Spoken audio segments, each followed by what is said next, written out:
Hey guys, since my last video on Forge mods, even more have been updated for Minecraft 1.17.1, and I thought I'd cover some for you, so that you can stay updated. Once again, there are a few mods here that I've covered before, as well as some new ones, so I'll try to place the most well-known ones towards the end of the video. There's still not a lot of mods available for this version, but I'm seeing more being updated constantly. Village Artifacts add some new items which improves villages.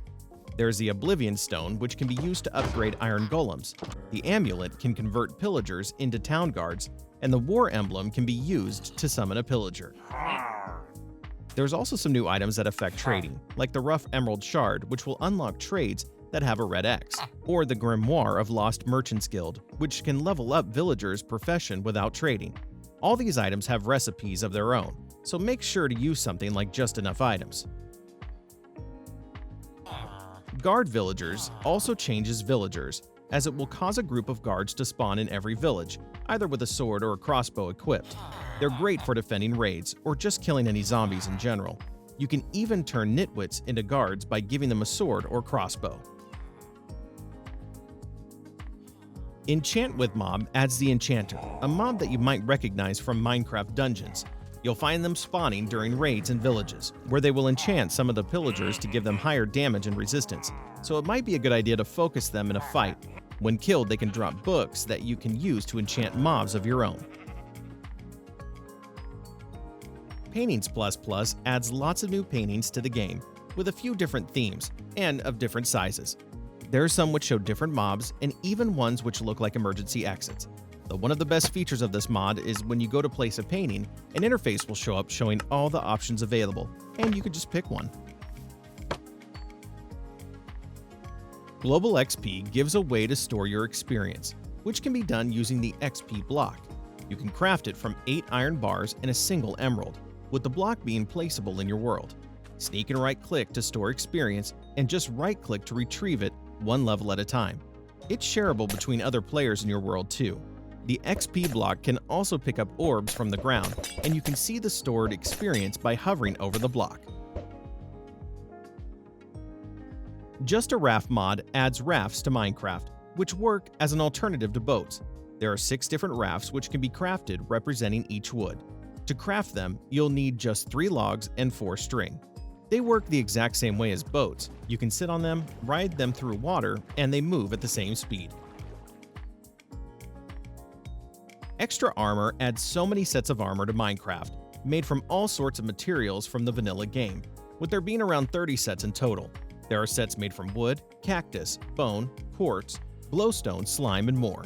Some sets even give a bonus effect when you're wearing all the items, like the Phantom set, which gives permanent slow falling, or the Slime set, which gives projectile projection.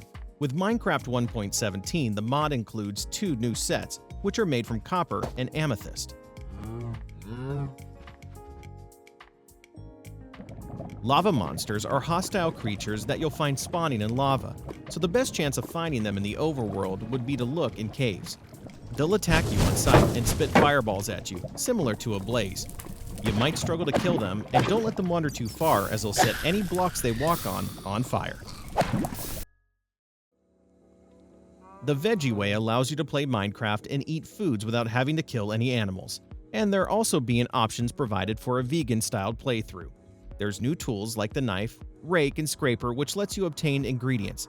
You can then go on to make energy drinks, energy bars, soups, smoothies, and more. There's even bamboo sheets, which gives you a way to collect leather without harming any animals. Tactical fishing allows you to collect fish in a slightly different way, by placing a bucket of water into your offhand slot. Any fish that you catch will be placed into the bucket instead of your inventory. Snowballs freeze enemies is a simple mod and does what you'd expect. When you hit mobs with snowballs, they'll be frozen, and in the configuration files you can determine the duration that they'll be frozen for.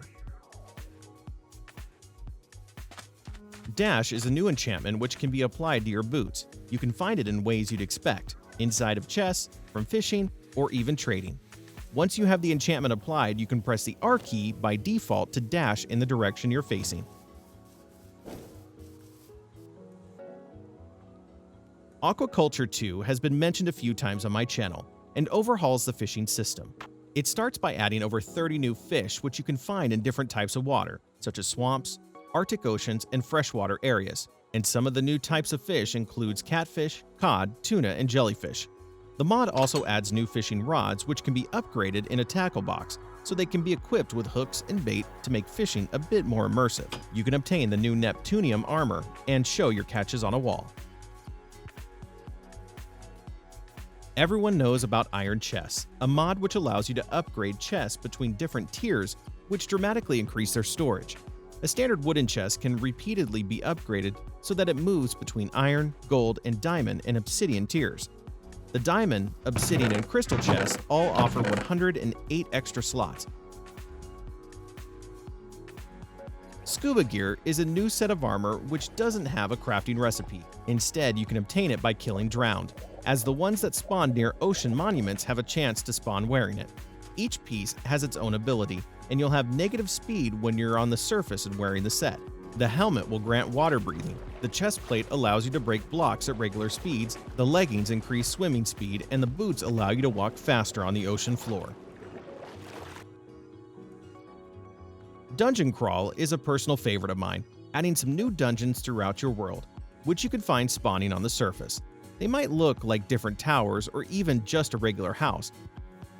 As you head down through the dungeon, you'll find there's multiple floors, with them being quite difficult to defeat due to the mobs spawning with armor. You'll find the best loot on the bottom floor, which is nether themed, and all throughout the dungeons you'll find chests, spawners, and other useful blocks. A good alternative to gravestones is Corpse, which instead leaves your body behind when you die.